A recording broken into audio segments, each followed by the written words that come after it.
From the Daily Catch, this is the Catch Up. The Daily Catch has now reviewed the latest campaign finance filings in the Rhinebeck Democratic primary for town supervisor. And the numbers offer a revealing look at how both campaigns are being funded heading into the final stretch before the June primary. But the filings also led to some exclusive reporting by the Daily Catch after a donation to one campaign appeared to exceed New York State's legal contribution limit. In this episode of the Catch Up, reporter Claire Greenberger joins us to talk about what the records show, how the campaigns responded when questions were raised, and what the fundraising reports may and may not reveal about the state of the race. It's the week of May 25th, and I'm Emily Sachar, editor of the Daily Catch. Claire, welcome back to the Catch Up. Hi, Emily. Great to be back on the Catch Up. Yeah, it's been such an interesting period, this campaign. So, Claire, before we get into the specifics, can you tell us what exactly these campaign finance filings are and why should local voters be paying attention to them? Sure. So campaign finance filings are basically public records that show who is giving money to political campaigns, how much they're giving, and how campaigns are spending that money. In New York, candidates are required to file these reports periodically with the State Board of Elections.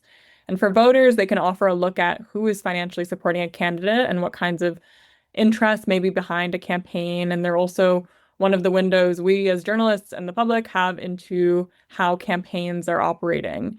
And on May 18th, Amanda Miller and Debbie Hecht, the two candidates in the Rhinebeck town supervisor race, filed reports disclosing all the donations they had received over the course of their campaigns up to that point.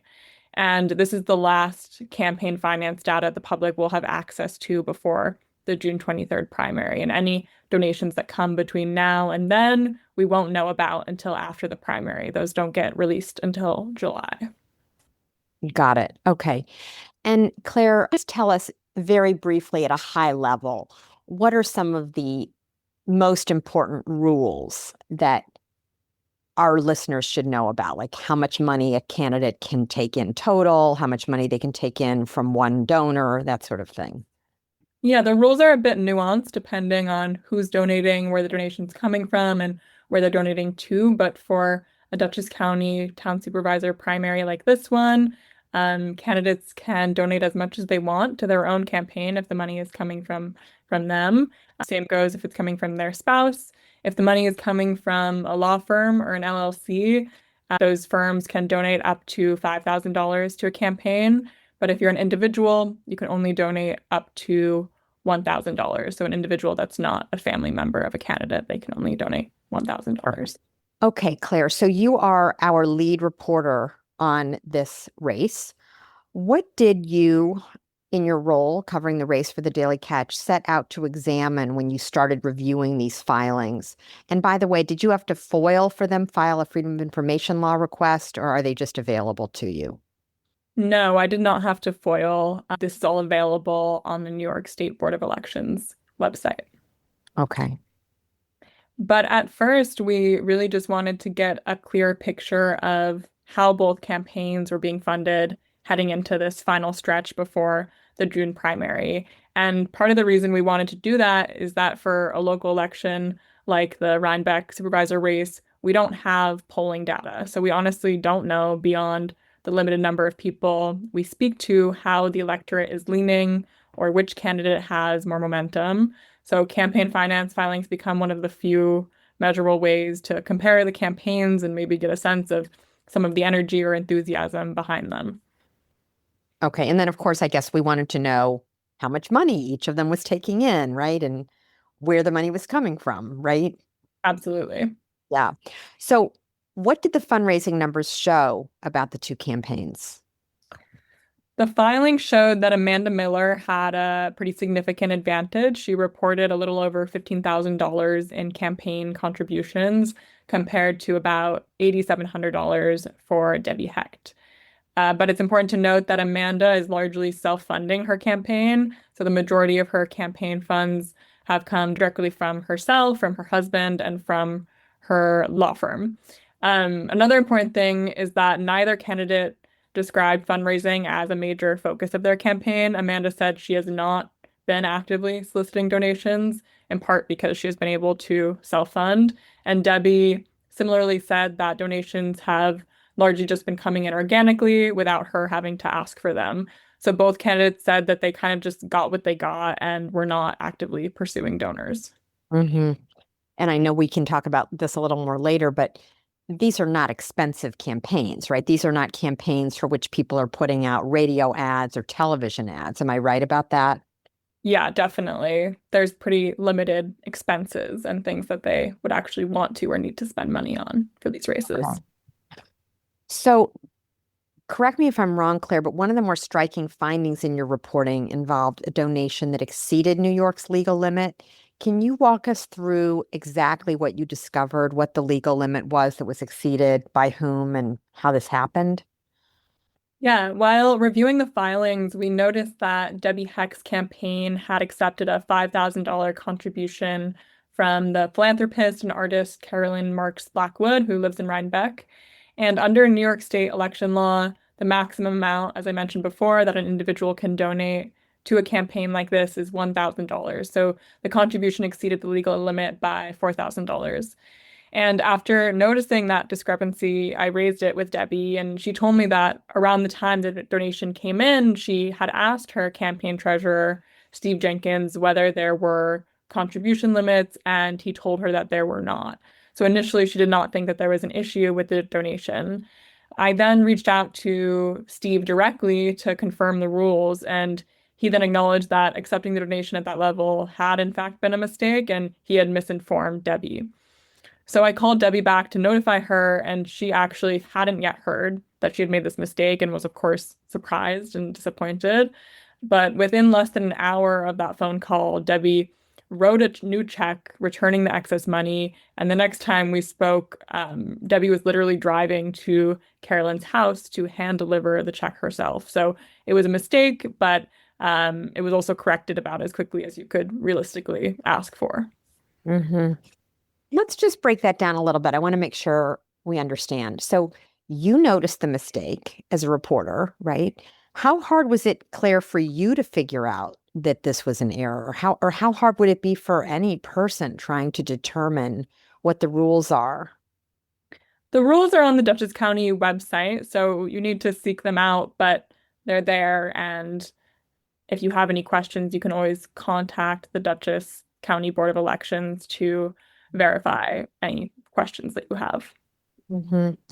So after you found the error, you first asked Debbie about it, and she said she was unaware that it was an error, or she was aware that there was an error, but she said that it was not her fault. Like, which of those scenarios? So when I first raised the question with Debbie, she assured me that it wasn't an error and that I could check with Steve. She had checked with Steve. So when I got a different response from Steve, he said he had actually misinformed Debbie. I went back to Debbie, talked to her again, and she had no idea that this was a rule and also that she had made this mistake. Do we know how Steve made the mistake?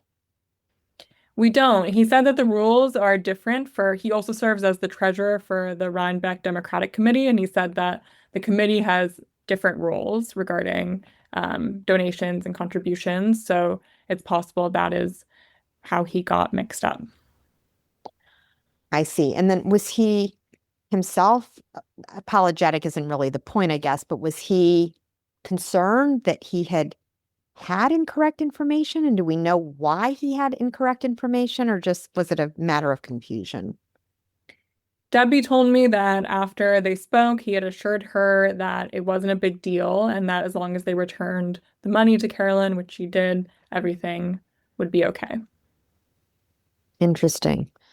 So once you raised these questions with the Hecht campaign, you explained that the money was then promptly returned. So clearly doesn't seem like there was any intent to raise this issue or to have this issue.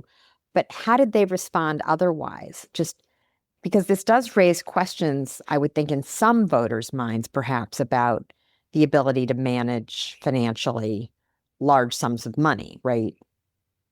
Yeah, so Debbie described what happened as an honest mistake based on incorrect guidance from Steve Jenkins, who was someone she said that she perceived to be an expert. Mm-hmm. Now we can insert soundbite 11, and then I want to add something, and then we can insert soundbite 12. Debbie also emphasized that she did everything she could to rectify the mistake as soon as she found out. She said mistakes are human, everyone makes mistakes, and argued that what matters most is how people respond when mistakes happen. As supervisor, people who work for me and with me will make mistakes. And as supervisor, it will be on me to own them by immediately addressing and fixing them, which is exactly what I did. That, to me, is the true test of leadership. Okay. And Claire, how did the Miller campaign respond to this error? Amanda Miller's campaign was critical. Amanda said that she sees two separate problems here, one with the campaign finance error itself, and then another with the way Debbie handled the mistake. I see at least two major issues here. First is the way Debbie handled her mistake. She blamed her volunteer campaign treasurer for, quote, bad advice. This shows a lack of leadership, accountability, and managerial experience, all of which are required to be an effective town supervisor. Second, the primary function of the town supervisor is to act as the treasurer of the town. As far as I know and have read about Debbie does not have real-world experience managing finances, especially at this level. I think the lack of experience is part of the problem that led to her mistake. And in what was really the first time in Debbie's campaign, we saw Debbie directly criticize her opponents. She was critical of her opponent's temperament and behavior. And she also resurfaced an incident that the Daily Catch had previously reported on, in which Amanda had an encounter with a friend on the street in Rhinebeck. And these are two friends that Amanda and her friend had a falling out. And she told her friend, "I hope you effing die." Ask any supervisor, and they'll tell you that a lot of their day is spent fixing problems. What matters is the grace and ingenuity you bring to problem solving. My opponent's "I hope you effing die" energy, as the Daily Catch reported, just won't work. I'd like to ask you here a question about the feisty nature of that response and what you make of it. Would you be comfortable talking about that? Sure. So, Claire, that soundbite is a little surprising to me. Having watched this race unfold, we've seen Debbie being fairly circumspect. Why do you think that we are hearing more of a feisty, spicy response on this from Debbie Hecht? I think that in this case, Debbie really felt like she needed and wanted to defend herself. And you're right that so far in the campaign, Debbie has largely avoided being critical of her opponent or launching any direct criticisms at her opponent. There have been other people close to her campaign who have, but she herself really has not. It'll be interesting to see if we see a change in tenor now in the campaign. So, Claire, your reporting also looked closely at where campaign support is coming from, including donors who can't actually vote in the Democratic primary. Could you share some of those findings here? What stood out to you? Yeah, so both candidates have received a significant amount of support from people outside the electorate that will actually decide the primary. Because as you know, only registered Democrats who live in Rhinebeck can vote in the June primary.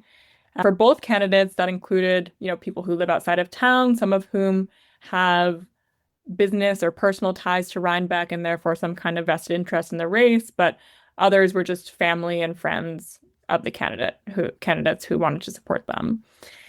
And what was interesting is that while Amanda had the edge in donations, when you narrow things down to just the Democratic electorate that will actually vote in the June primary, Debbie actually had the advantage.